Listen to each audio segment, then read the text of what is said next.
जिस समय कहीं अटक रहे हो, बहुत हम तो यहां तक कहेंगे कि कोई बहुत बड़ी समस्या, बहुत बड़ी प्रॉब्लम सामने आकर खड़ी हो गई है, तो कुंदकेश्वर महादेव के नाम से एक लोटा पानी, उसमें एक सफेद पुष्प डालकर शंकर को समर्पित कर दो, या सफेद फूल शिव जी को चढ़ा दीजिए और उस पानी को भगवान शंकर पर समर्पित कर दीजिए महाराज।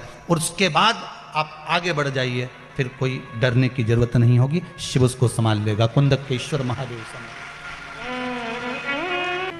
फिर वो देवाधिदेव महादेव उसको संभालेगा, उसके सिवाय कोई दूसरा संभाल भी नहीं सकता। संभालने वाला वो शंकर ही हो सकता है।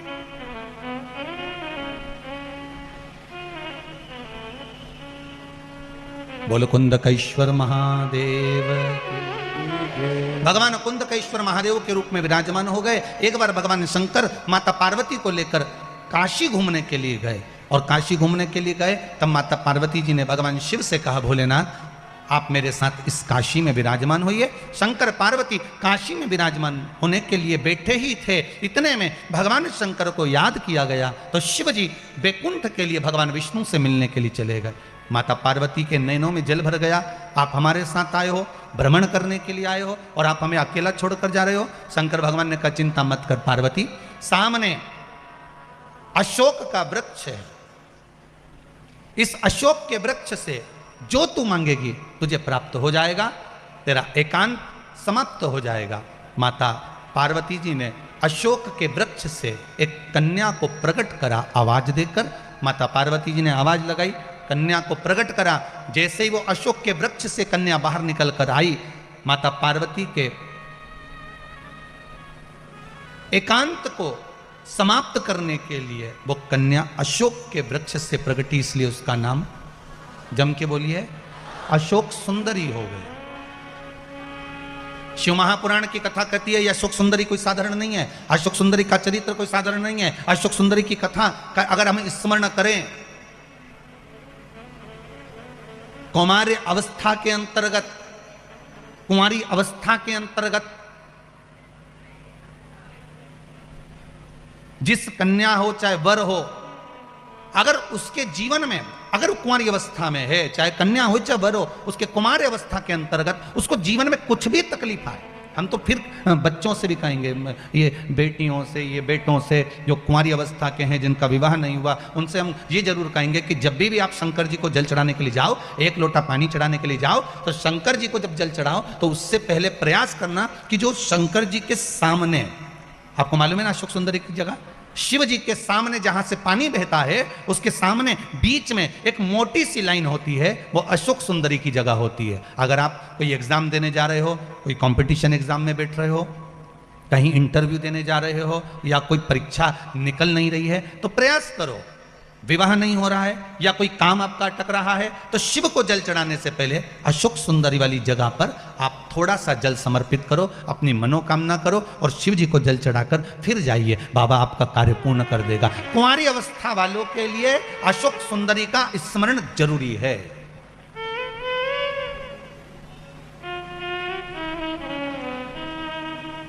जाते हो आप लोग मंदिर? घर से जल ले जाते हो कि मंदिर का जल भर कर चढ़ा देते हो? जम के तो बोलो जरा, घर से पक्का?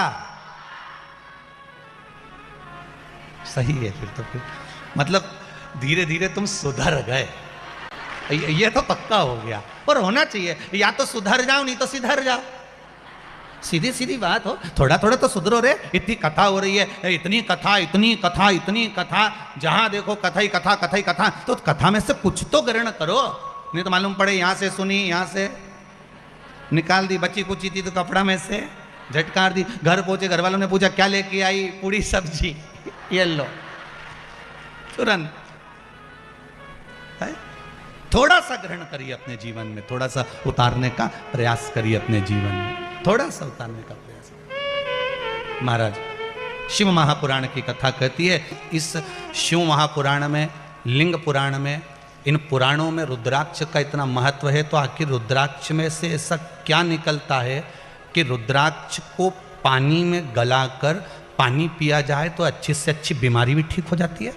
रिसर्च करा गया, केवल शिव महापुराण की कथा को श्रवण करने के बाद जब रिसर्च करा गया कि रुद्राक्ष में से ऐसा क्या निकलता है कि रुद्राक्ष का जल पीने पर या रुद्राक्ष हमारे शरीर से मात्र स्पर्श होता रहे तो किस चीज की प्राप्ति होती है। तो रिसर्च करा गया और उस रिसर्च में उन्होंने बाद में जब खुलकर आकर टीवी के माध्यम से बताया तो कहा कि इस रुद्राक्ष में से एक तेल निकलता है, एक पदार्थ निकलता है।